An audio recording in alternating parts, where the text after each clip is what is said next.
那也因为台湾的进步，我们愿意跟世人分享，我们愿意多做贡献，我们把我们的智慧、把我们的成果跟世界来分享，让世界看到台湾。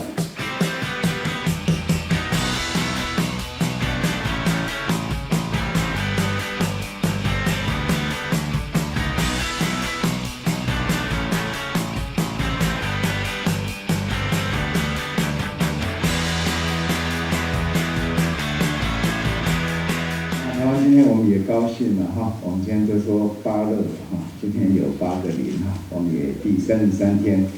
的本土零病例，就是说台湾是安全的。不过在这样的一个过程里面，其实大家都感受到这样的一个新兴传染病的一个压力，那也感受到人的力量的不足。平常纵使做了再多的准备，可是在碰到这样的新兴传染病的时候，我们似乎永远都准备不足，但是呢，这样的一个病也可以带来我们重新的思考。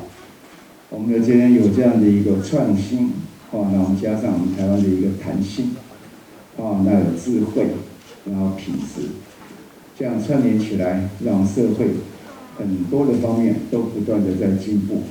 把原来基本潜藏在里面的力量也都激发出来。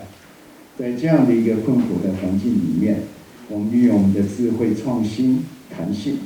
然后加上我们刚才讲设计这样的一个基本，让整个的品质都往上升。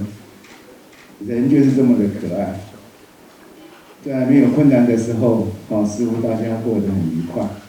可是遇到困难的时候，我们人的力量就彰显出来，让人就更进步。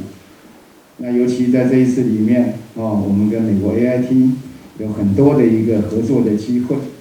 双方平常可能有一些地方都没有想到，有这么多的机会可以一起来做。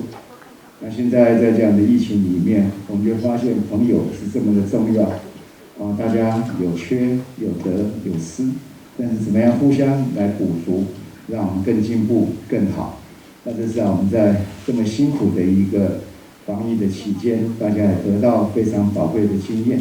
也交到很多宝贵的朋友。那这些都是在防疫的后期，或是未来会带来台湾的进步。那也因为台湾的进步，我们愿意跟世人分享，我们愿意多做贡献，我们把我们的智慧、把我们的成果跟世界来分享，让世界看到台湾，也让世界看到辅仁大学。好，谢谢。谢谢副部长的美言，感谢，请先回座。